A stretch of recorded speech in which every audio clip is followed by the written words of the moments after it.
দিনাজপুর থেকে মাত্র 500 টাকায় ঘুরে আসলাম উত্তরবঙ্গের কক্সবাজার খ্যাত তিস্তা ব্যারেজ, যেটি বাংলাদেশের সবচেয়ে বড় সেচ প্রকল্প। যেখানে গেলে একই সাথে উপভোগ করতে পারবেন বিশাল তিস্তা নদী, নদীর উপরে সুইচ গেট, বোট রাইড আর অদ্ভুত প্রাকৃতিক সৌন্দর্য। চলুন আজকে আপনাদের তিস্তা ব্যারেজের গল্প শোনাই। হাই, আমি নয়ন।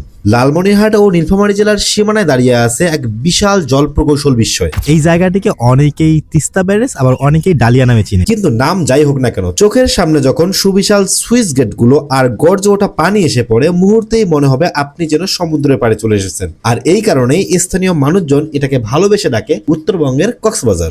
এই ব্যারেজটির নির্মাণকাল 1979 সাল থেকে 1990 সাল পর্যন্ত। আর এটিই কিন্তু বাংলাদেশের সবচেয়ে বড় সেচ প্রকল্প। এই ব্যারেজের মোট গেট সংখ্যা 44টি এবং এর দৈর্ঘ্য 615 মিটার। উত্তরের জেলার নীলফামারী, লালমনিরহাট, রংপুর আর দিনাজপুর, এই 4 জেলার প্রায় 5,40,000 হেক্টর জমিতে সেচের পানি সরবরাহ করে আসতেছে এই একটি barrage.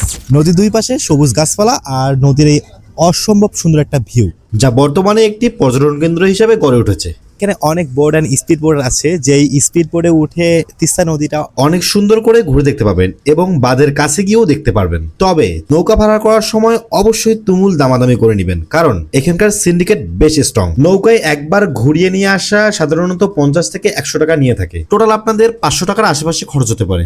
So that's it for today. Follow for next video.